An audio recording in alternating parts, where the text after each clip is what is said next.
Rapat Dewan Gubernur Bank Indonesia pada 17 hingga 18 Juni 2026 kembali memutuskan menaikkan suku bunga acuan sebesar 25 basis poin menjadi 5,75%. Gubernur BI Peri Warjio Kamis 18 Juni 2026 mengatakan kenaikan ini dilakukan sebagai respons terhadap perkembangan negosiasi antara Amerika Serikat dan Iran terkait penyelesaian konflik di Timur Tengah yang masih dinamis sehingga memerlukan kewaspadaan dan penguatan respon kebijakan.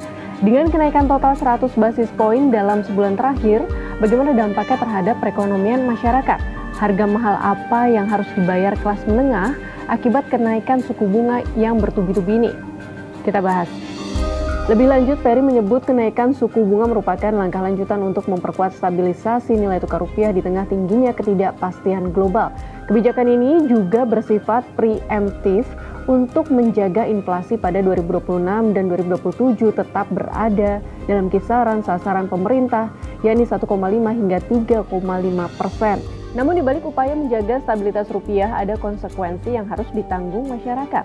Ekonom Institute for Development of Economics and Finance atau INDEF, Abra Talatov menilai, kenaikan suku bunga akan meningkatkan beban cicilan kredit perumahan dan menurunkan minat masyarakat untuk mengambil kredit baru. Ini suku bunga acuan biasanya akan ditransmisikan terhadap kenaikan suku bunga kredit, ya termasuk juga suku bunga kredit untuk KPR itu juga akan ada potensi kenaikan. Nah, ini kan artinya bagi nasabah existing yang dengan menggunakan skema floating rate itu juga pasti akan terdampak secara langsung.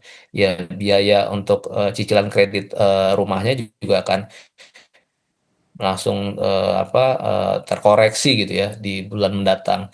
Dan bagi calon nasabah yang baru ya yang ingin mengajukan KPR itu juga bisa bisa menjadi salah satu pertimbangan apakah ini timing yang tepat untuk mereka mengajukan KPR. Padahal di sisi lain kan pemerintah juga punya target yang cukup ambisius ya untuk bisa mendorong pembangunan rumah untuk perumahan rakyat, kemudian juga yang kedua mendorong pembiayaan untuk kredit KPR juga semakin masif. Jadi memang lagi-lagi ini ada trade-off ya antara kepentingan menjaga stabilitas nilai tukar rupiah, kepentingan menjaga daya tarik investasi di Indonesia, dan di sisi lain trade-off-nya adalah berupa tekanan terhadap kenaikan suku bunga kredit bagi masyarakat. Pandangan serupa disampaikan Direktur Eksekutif Center of Reform on Economics atau KOR Indonesia, Muhammad Faisal. Menurut dia, kenaikan suku bunga acuan akan diikuti penyesuaian suku bunga kredit perbankan karena meningkatnya biaya dana. Dampaknya, biaya pinjaman masyarakat dan dunia usaha ikut naik, baik untuk kredit modal kerja maupun kebutuhan operasional yang pada akhirnya membebani usaha kecil dan menengah. Di sisi lain, kenaikan suku bunga juga akan menekan konsumsi masyarakat kelas menengah yang memiliki pinjaman dengan skema bunga mengambang atau floating rate seperti KPR, kredit kendaraan bermotor, dan kredit konsumsi lainnya harus menanggung cicilan yang lebih besar. Artinya, porsi pengeluaran untuk membayar utang akan terus meningkat.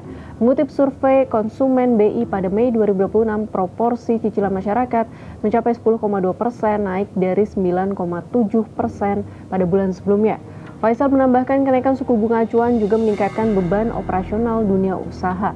Akibatnya perusahaan dapat menempuh langkah efisiensi, termasuk pengurangan tenaga kerja atau pemutusan hubungan kerja atau PHK.